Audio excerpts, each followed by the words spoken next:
रिंकू का छोटा सा कमरा एक बैटलफील्ड जैसा लग रहा था, जहां हर तरफ चीजें बिखरी हुई थी।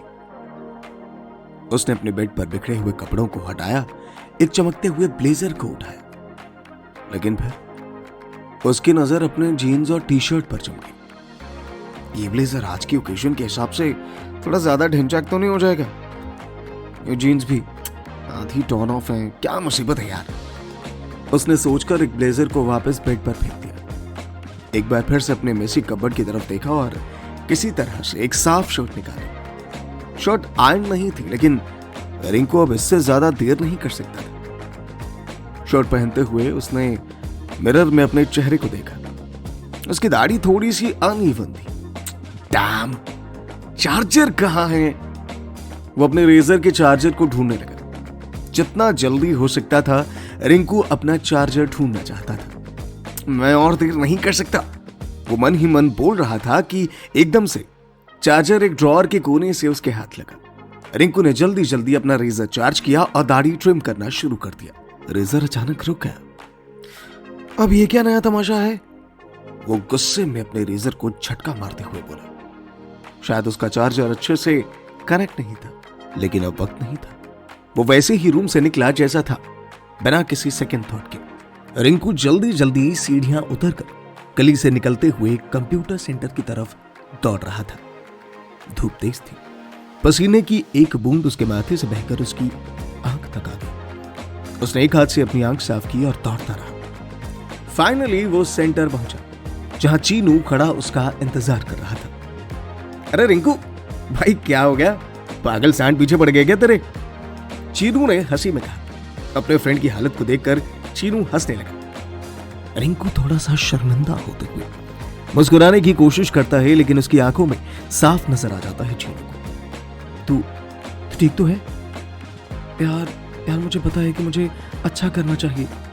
मेरे पेरेंट्स यार, मम्मी पापा मुझ पर बहुत भरोसा करते हैं यार। रिंकू की आवाज थोड़ी भारी हो गई थी। गले को साफ करते हुए बोलने की कोशिश कर रहा था तो रिंकू ने जबरदस्ती मुस्कुराने की कोशिश की, लेकिन उसकी चिंता उसके चेहरे पर साफ दिख रही थी। यार मुझे आज की प्रेजेंटेशन बिगड़ने नहीं देनी चाहिए, बिल्कुल भी नहीं। मेरे मम्मी पापा मुझ पे बहुत उम्मीद रखते हैं यार, उसने थोड़ी उदासी भरी आवाज में कहा। चीनू ने उसकी बात को समझते हुए सर हिलाया। यार समझ सकता हूं, मेरे मम्मी पापा भी बड़े अचीवर्स हैं। कभी कभी लगता है कि जैसे हम किसी माइक्रोस्कोप के नीचे जी रहे हैं, है ना? रिंकू ने एक लंबी सांस ली।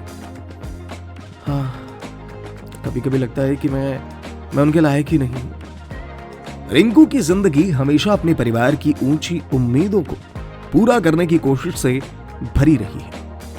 उसके मम्मी पापा दोनों ही मशहूर डॉक्टर हैं और वो हमेशा चाहते थे कि रिंकू भी उनके जैसा बने।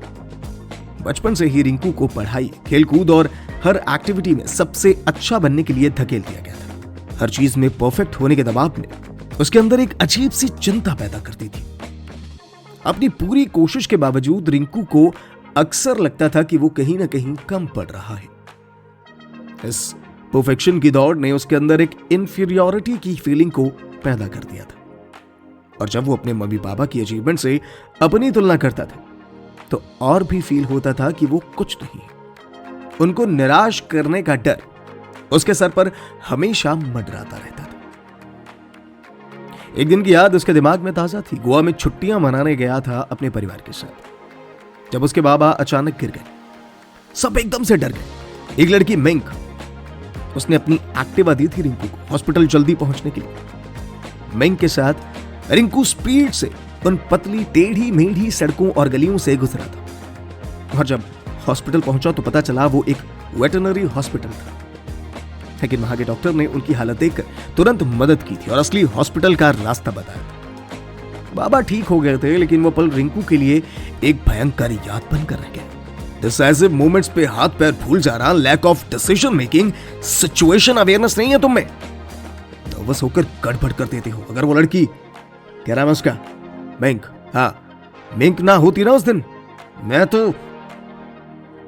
गुस्से से कहे गए अपने पापा के शब्द फिर याद आ रहे थे। तभी चीनू बोलता है, क्या हुआ? फिर गोवा, फिर मिंक, फिर वही डांड याद आ गई क्या? रिंकू एक लंबी सांस लेता है और बोलता है, हाँ यार, गोवा में मुझे कितनी बेचैनी हुई थी। ऐसा लग रहा था कि दुनिया हाथ से निकल रही है और मैं कुछ नहीं कर पा रहा था। रिंकू के कंधे पर हाथ रखते हुए चीनू बोलता है, रिंकू इतनी चिंता मत किया कर, सब कुछ ठीक हो जाएगा। हम सब यहां सीखने आए हैं यार, परफेक्शन के चक्कर में मत पड़। छोटे मोटे फेलियर्स होते हैं तो होने दे। चीनू ने एक तरह से रिंकू का ध्यान भटकाने की कोशिश की। और वे मरवाएगा क्या? फेलियर्स, मेरे पूरे खानदान में ये फेलियर वाला एफ कोई नहीं समझता है। मेरा बाप उड़ा डालेगा मुझे। चल अब चल, लेट हो गया ऑलरेडी यार, स्पीड अप यार। तेज कदमों से लगभग दौड़ते हुए रिंकू के पीछे उसकी स्पीड को मैच करते हुए चीनू भी दौड़ पड़ा है। जब रिंकू कंप्यूटर सेंटर पहुंचता है तो उसे दूर से ही दिखाई देता है कि रूम में बहुत सारे लोग हैं। वो सब कुछ इग्नोर करके अपनी सीट की तरफ बढ़ता है। यार समझ सकता हूं, ये सब हम सबके साथ होता है कभी ना कभी, लेकिन तू टेंशन मत ले, तू कर लेगा यार। कंप्यूटर सेंटर का रूम भरा था, लेकिन उसके अंदर एक गहन सी खामोशी थी जो सिर्फ कंप्यूटर स्क्रीन्स की हल्की हल्की बीप और कीबोर्ड के टैपिंग से भंग होती थी। सभी स्टूडेंट्स अपने अपने कंप्यूटर स्क्रीन्स पर झुके हुए थे। उनके चेहरे पे या तो कंसंट्रेट करने के एक्सप्रेशन थे या फिर थोड़ी anxiety. Professor Sharma ji podium को देख रहे थे। उनका चेहरा हमेशा की तरह सीरियस था, लेकिन आंखों में थोड़ी नरम सी चमक थी, जैसे वो समझ रहे थे कि हर स्टूडेंट अपने अपने तरीके से स्ट्रगल कर रहा है। उनके सामने लेफ्ट साइड पर कश्मीरा बैठी थी। उसके चेहरे पर एक कॉन्फिडेंट स्माइल थी, जैसे कि वो सब कुछ पहले ही प्रिपेयर कर चुकी हो। कश्मीरा ने अपनी पलकें उठा के रिंकू की तरफ देखा और रिंकू का रहा सहा कॉन्फिडेंस भी लो हो गया। वो समझ गया था कि वो कुछ भी कर ले, लेकिन कश्मीरा इज द बेस्ट। तो उसका टॉप स्पॉट तो गया। फिर उसने भीड़ की तरफ देखा जहां चीनू उसे चीयर अप कर रहा था, एक एनकरेजमेंट भरी स्माइल के साथ, जैसे वो कह रहा, तू कर सकता है रिंकू, तू कर सकता है। जब रिंकू पोडियम के पास आया, उसका दिल जोर जोर से धड़क रहा था। उसने एक बार अपने हाथ से अपने चेहरे को पोंछा और फिर प्रेजेंटेशन शुरू की। स्क्रीन पर सब कुछ सही चल रहा था, लेकिन रिंकू के अंदर एक अजीब सी घबराहट थी। उसके शब्दों में थोड़ा सा ठहराव था, लेकिन वो अपने आप को संभालते हुए आगे बढ़ रहा था। एक पल के लिए सब कुछ सही लग रहा था, लेकिन फिर अचानक से स्क्रीन फ्लिकर हुई और लैपटॉप क्रैश कर गया। रूम में कुछ सेकंड्स के लिए खामोशी छा गई। रिंकू ने कुछ चीजें यहां से वहां से यहां करते हुए कुछ कीज प्रेस की, कुछ और ट्रबल शूटिंग के प्रयास किए, लेकिन कोई रिस्पॉन्स नहीं आया। सॉरी गाइस, लगता है कुछ टेक्निकल इशू हो गया है, रिंकू ने हल्की सी हिचकिचाहट के साथ कहा। उसके चेहरे पर परेशानी साफ नजर आ रही थी। रूम के अलग अलग कोनों से अलग अलग रिएक्शंस आ रहे थे। कुछ स्टूडेंट्स दबी हुई स्माइल के साथ हल्की हल्की हंसी को दबाने की कोशिश कर रहे थे। कुछ लोग एक दूसरे को देखकर चुपके से स्माइल कर रहे थे। कश्मीरा ने आंखों से हल्का सा रोल किया, लेकिन उसके चेहरे पर एक एनकरेजिंग एक्सप्रेशन था।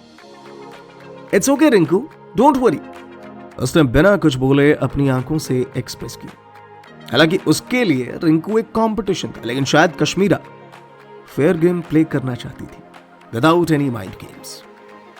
प्रोफेसर शर्मा ने अपने हाथ से एक सिग्नल दिया कि अब सब चुप हो जाए। उन्होंने एक गहन आवाज में कहा, इट्स ऑलराइट रिंकू, ये होता रहता है यार, take your time, come on. उनकी आवाज में एक ठहराव था जो रिंकू को थोड़ा सा कंफर्ट देता है। जैसे ही रिंकू ने अपना प्रेजेंटेशन कंटिन्यू किया, बिना किसी विजुअल्स के उसके अंदर की घबराहट अब उसके मुंह से निकलते शब्दों के रूप में बाहर आ रही थी। लेकिन तभी उसकी नजर ऑडियंस में बैठी मिंक पर पड़ती है। मिंक उसको एक क्यूट सी स्माइल के साथ देख रही थी, जैसे वो कह रही हो, I am here, just do your best. उसकी आंखों में एक अलग ही चमक थी, एक ऐसा लुक जो रिंकू को थोड़ा सा कॉन्फिडेंस देता है। All swear when mink is near. सोचते हुए अपनी कांपती हुई आवाज और हिलते हुए हाथों से रुक रुक के किए गए उसके स्टेज मूवमेंट्स के साथ साथ जैसे तैसे रिंकू ने अपनी प्रेजेंटेशन खत्म की। लेकिन जैसे ही वो पोडियम से नीचे आया, उसको एक थोड़ी सी डिसअपॉइंटमेंट महसूस होती है। ऑडियंस में से किसी ने भी जोर से क्लैप नहीं किया, लेकिन फिर भी कुछ चुनिंदा लोगों ने उसकी कोशिश और हार ना मानने वाले जज्बे की तारीफ की। ये आवाजें विस्पर्स के रूप में मिंक के कानों में पड़ रही थी। रिंकू ऑडिटोरियम से निकल के एक कोने में खड़ा हो जाता है। प्रेजेंटेशन तो खत्म हो चुका था, लेकिन उसके दिमाग में अभी भी वो टेक्निकल ग्लिच और ऑडियंस की ठंडी तालियां चल रही थी। उसका दिल थक थक कर रहा था और आंखें ऑडियंस के रिएक्शंस को याद करते हुए बंद होके कहीं छुप जाने की कोशिश कर रही थी। वो ऑडिटोरियम के सामने एक कॉर्नर में चुपचाप खड़ा था जब उसने देखा कि चीनू और मिंक उसकी तरफ आ रहे हैं।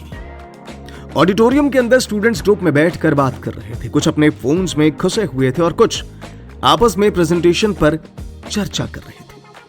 स्टेज के आगे वाली रो में एक प्रोफेसर अपने लैपटॉप पर नोट्स टाइप कर रहे थे। उनका चेहरा थोड़ा सा सीरियस था, जैसे वो रिंकू के प्रेजेंटेशन के बारे में सोच रहे हो। रिंकू की आंखें एक पल के लिए मिंक की तरफ गई। मिंक की आंखों में एक अलग ही चमक थी, जैसे वो उसके दिल का हाल समझ रही है। उसके चेहरे पर एक प्यारी सी स्माइल थी, लेकिन रिंकू से मिलते हुए भी थोड़ा हेजिटेंट था। रिंकू, मिंक ने धीरे से कहा, तू क्यों इतना प्रेशर ले रहा है?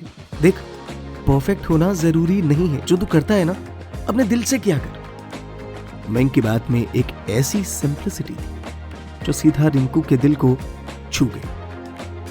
उसके शब्दों में एक ऐसा असर था जैसे किसी ने उसके मन के भार को हल्का कर दिया। चीरू ने बीच में ही काट दिया, हाँ यार रिंकू, हम सब परफेक्ट होने की दौड़ में, पर कभी कभी फेल होना भी जरूरी होता है ताकि हम सीखें और ग्रो करें यार। ऐसे भी तू जो है ना, वो सबसे अलग है। अपनी इंडिविजुअलिटी को समझ यार, कम ऑन। मिंक जल्दी से उसके पास आई। उसकी आंखों में एक जेंटल स्माइल थी। तुमने अपनी पूरी कोशिश की रिंकू, और बस वही जरूरी भी है, उसने हल्की सी आवाज में कहा। रिंकू ने एक लंबी सांस ली। उसके चेहरे पर एक छोटी सी स्माइल आई। हाँ, शायद तुम ठीक कह रही हो। शायद मैं ओवर ट्राई कर रहा था। शायद इस टास्क में मैंने अपने खानदान का सरनेम ऐड करके इसे भारी भरकम बना दिया था। मैं इसे जरूरत से ज्यादा परफेक्ट बना देना चाहता था, एक एग्जाम्पल सेट करके। जो कभी नहीं हुआ वो रिंकू ने किया, पर देखना क्या किया। मिंक ने रिंकू में कुछ ऐसी क्वालिटीज देखी थी जो उसे लगता था कि रिंकू को अपने पोटेंशियल को अचीव करने से रोक रही है। सबसे पहली बात, मिंक ने रिंकू की डेडिकेशन और मेहनत को देखा था। रिंकू एक ऐसा लड़का था जो अपने काम को लेकर बहुत कमिटेड था। जो भी करता था पूरी लगन के साथ, पूरी जान लगाकर करता था। ये डेडिकेशन रिंकू के अंदर एक नेचुरल लीडर और अचीवर होने की क्वालिटी दिखाती थी, जो उसे किसी भी सिचुएशन में बेस्ट बनने की कैपेसिटी देती। लेकिन मिंक ने रिंकू में एक और इंपॉर्टेंट चीज देखी थी, उसका अपने आप से और दूसरों से हाई एक्सपेक्टेशंस रखना। रिंकू हमेशा परफेक्शन के लिए स्ट्राइव करता रहा, लेकिन मिंक को पता था कि जिंदगी हर वक्त परफेक्ट नहीं होती। मिंक समझ गई थी कि रिंकू के अंदर एक नेचुरल टैलेंट और एबिलिटी है, लेकिन वो इस परफेक्शन के प्रेशर में अपने पोटेंशियल को पहचान नहीं पाता था। वो धीरे धीरे रिंकू की इनसिक्योरिटीज और डाउट्स को भी समझने लगी थी, जो उसे अपने बेस्ट देने से रोक रही थी। मिंक को पता था कि अगर रिंकू अपनी इनसिक्योरिटीज को छोड़कर अपने काम को एंजॉय करे बिना किसी डर के, वो सच में बेस्ट कर सकता है, जो बहुत लोगों में नहीं होता। उसने रिंकू के अंदर एक असली पैशन और विल पावर को देखा था। ये क्वालिटीज मिंक को यकीन दिलाती थी कि रिंकू को बस अपने परफेक्शनिज्म के प्रेशर से बाहर निकलने की जरूरत है, ताकि वो बिना किसी डर के अपने पोटेंशियल को पहचान सके और अपने अंदर के लीडर को जगा सके।